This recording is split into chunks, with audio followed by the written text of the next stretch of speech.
राधे राधे। हम सोमवार व्रत जो 12 मासी सोमवार व्रत रखे जाते हैं उसकी व्रत कथा कहेंगे।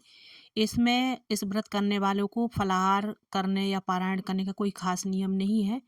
एक समय भोजन करना चाहिए और शंकर पार्वती जी की पूजा करना है। और यह व्रत 3 प्रकार के होते हैं, जैसे साधारण प्रति सोमवार, सौम्य प्रदोष और 16 सोमवार। पूजा विधि तीनों की एक जैसी है। शिव पूजन के पश्चात कथा सुननी चाहिए। सोमवार प्रदोष व्रत, 16 सोमवार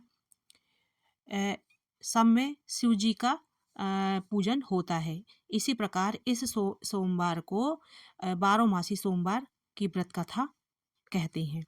सोमवार व्रत कथा प्रारंभ। एक नगर में एक बहुत बड़ा धनवान साहूकार रहता था। उसके घर में धन की कमी नहीं थी, परंतु वह बहुत दुखी था क्योंकि उसके कोई पुत्र नहीं था और वह इसी चिंता में दिन रात दुखी रहता था।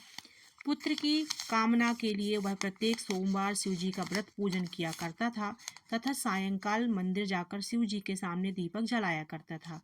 उसके इस भक्ति भाव को देखकर एक समय पार्वती जी ने शिव जी से कहा, महाराज, यह साहूकार आपका अनन्य भक्त है और सदैव आपकी व्रत और पूजन बड़े सदैव आपका व्रत और पूजन बड़ी श्रद्धा से करता है। आपको इसकी मनोकामना पूर्ण करनी चाहिए। शिव जी ने कहा, हे पार्वती, यह संसार कर्म क्षेत्र है। किसान खेत में बीज जैसा बोता है वैसे ही फसल काटता है। उसी तरह मनुष्य इस संसार में जैसा कर्म करते हैं वैसा ही फल भोगते हैं। माता पार्वती ने अत्यंत आग्रह से कहा, महाराज, जब यह आपका अनन्य भक्त है और अगर इसको किसी प्रकार का दुख है तो उसे आपको अवश्य दूर करना चाहिए। आप तो सदैव अपने भक्तों पर दयालु होते हैं और उनके दुखों को दूर करते हैं। यदि आप ऐसा नहीं करेंगे तो मनुष्य आपका पूजन तथा व्रत क्यों करेंगे। माता पार्वती का ऐसा आग्रह देख शिव जी कहने लगे, हे पार्वती, इसके कोई पुत्र नहीं है, इसी चिंता में अति दुखी रहता है। इसके भाग्य में पुत्र न होने पर भी मैं इसको पुत्र प्राप्ति का वर देता हूँ, परंतु वह पुत्र केवल 12 वर्ष तक जीवित रहेगा। इसके पश्चात वह मृत्यु को प्राप्त हो जाएगा। इससे अधिक मैं इसके लिए कुछ नहीं कर सकता। माता पार्वती और भगवान शिव का यह वार्तालाप साहूकार सुन रहा था। इससे उसको ना तो प्रसन्नता हुई और ना ही दुख हुआ। वह पूर्व की तरह शिव जी का व्रत और पूजन करता रहा। कुछ समय पश्चात साहूकार की स्त्री गर्भवती हुई और 10वें महीने उसके गर्भ से अति सुंदर पुत्र उत्पन्न हुआ। साहूकार के घर में बहुत खुशी मनाई गई, परंतु साहूकार तो जानता था कि उसकी केवल 12 वर्ष की आयु है, इसलिए उसने अधिक प्रसन्नता प्रकट नहीं की और न किसी को यह भेद ही बताया। जब वह बालक 11 वर्ष का हो गया तो बालक की माता ने उसके पिता से कहा कि उसका विवाह करने के लिए कहा। साहूकार ने कहा, अभी मैं इसका विवाह नहीं करूंगा, मैं अपने पुत्र को काशी पढ़ने के लिए भेजूंगा। साहूकार ने बालक के मामा को बुलाकर उसको बहुत सा धन देकर कहा कि तुम इस बालक को काशी पढ़ने के लिए ले जाओ और रास्ते में जिस स्थान पर जाओ यज्ञ करते, ब्राह्मणों को भोजन कराते, दक्षिणा देते हुए जाना। दोनों मामा भांजे यज्ञ करते, ब्राह्मणों को भोजन कराते, दक्षिणा देते काशी जी की ओर चल पड़े। रास्ते में एक बड़ा शहर पड़ा। उस शहर में एक कन्या राजा की कन्या का विवाह था, परंतु जो राजकुमार विवाह करने के लिए आया था एक आंख से काना था। उसके पिता राजा को इस बात की बड़ी चिंता थी कि कहीं राजकुमार को देखकर मना न कर दे और उसके माता पिता विवाह में किसी प्रकार के अड़चन न पैदा कर दें। तब उसने सेठ के अति सुंदर लड़के को देखा तो मन में विचार आया कि राजकुमार के पिता ने उस लड़के और उसके मामा से बात की। वे राजी हो गए। फिर उस साहूकार के लड़के को बर्फ के कपड़े पहनाकर घोड़ी पर बैठाकर कन्या के द्वार पर ले गए। सभी कार्य प्रसन्नता से पूर्ण हो गया। राजकुमार के पिता ने सोचा, यदि विवाह भी इस लड़के से करा लिया जाए तो क्या बुराई है। ऐसा विचार कर लड़के और उसके मामा से कहा, यदि आप फेरों और कन्यादान के काम को भी करा दें तो आपकी बड़ी कृपा होगी और मैं इसके बदले बहुत सारा धन दूंगा। दोनों ने इसे सहर्ष से स्वीकार कर लिया। विवाह कार्य अच्छी तरह संपन्न हो गया। सेठ का पुत्र जाने लगा तो राजकुमारी ने अब पल्ले पर लिख दिया कि तेरा विवाह मेरे साथ हुआ है, परंतु जिस राजकुमार के साथ तुमको भेजेंगे वह एक आंख से काना है। मैं काशी पढ़ने जा रहा हूँ।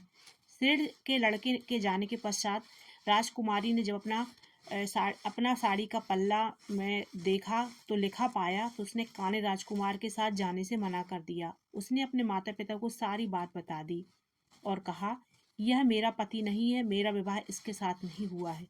जिसके साथ मेरा विवाह हुआ है वह काशी पढ़ने गया है। राजकुमार के माता पिता ने अपनी कन्या को विदा नहीं किया और बारात वापस चली गई। उधर सेठ का लड़का और मामा काशी पहुंच गए। वहां जाकर यज्ञ करना लड़के ने पढ़ना शुरू कर दिया।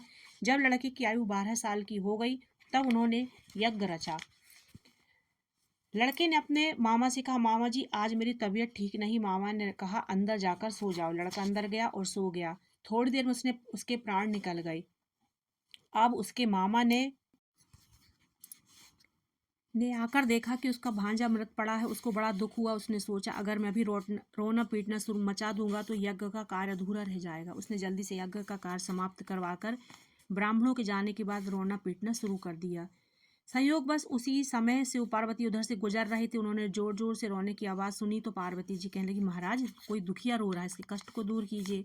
शिव पार्वती वहां पहुंचे। उन्होंने पाया कि एक लड़का मृत पड़ा था। माता पार्वती कहने लगी, हे महाराज यह तो सेठ का लड़का है जो आपने वरदान के से उत्पन्न हुआ था। शिव जी ने कहा, हे पार्वती इसकी आयु इतनी ही थी, यह भोग चुका है। तब पार्वती ने कहा, हे महाराज इस बालक को आयु दो, नहीं तो इसके माता पिता तड़प तड़प कर मर जाएंगे। माता पार्वती के बार बार आग्रह करने पर शिव जी ने उसको जीवन का वरदान दिया। शिव जी की कृपा से वह लड़का जीवित हो गया और शिव और पार्वती कैलाश पर्वत को चले गए। शिक्षा पूर्ण होने पर वह लड़का उसका मामा उसी प्रकार का यज्ञ करते, ब्राह्मणों को भोजन कराते, दक्षिणा देते अपने घर की ओर चल पड़े। रास्ते में उसी शहर में आए जहाँ उस लड़के का वहाँ की राजकुमारी के साथ विवाह हुआ था। वहाँ आकर उन्होंने यज्ञ आरंभ कर दिया और उस लड़के के ससुर वहाँ के राजा ने उसको पहचान लिया और महल में ले जाकर बहुत आवभगत की और दास दासियों सहित आदर पूर्वक अपनी राजकुमारी और जमाई को विदा किया। जब वे अपने शहर के निकट आए तो मामा ने कहा, पहले मैं तुम्हारे घर तुम्हारे माता पिता को खबर देकर आता हूँ। तब उस लड़के का मामा घर पहुंचा। उसने देखा कि लड़के के माता पिता घर की छत पर बैठे थे और उन्होंने यह प्रण कर रखा था कि यदि हमारा पुत्र सकुशल लौट आया तो हम राजी खुशी नीचे आ जाएंगे, नहीं तो छत से गिरकर अपने प्राण दे देंगे।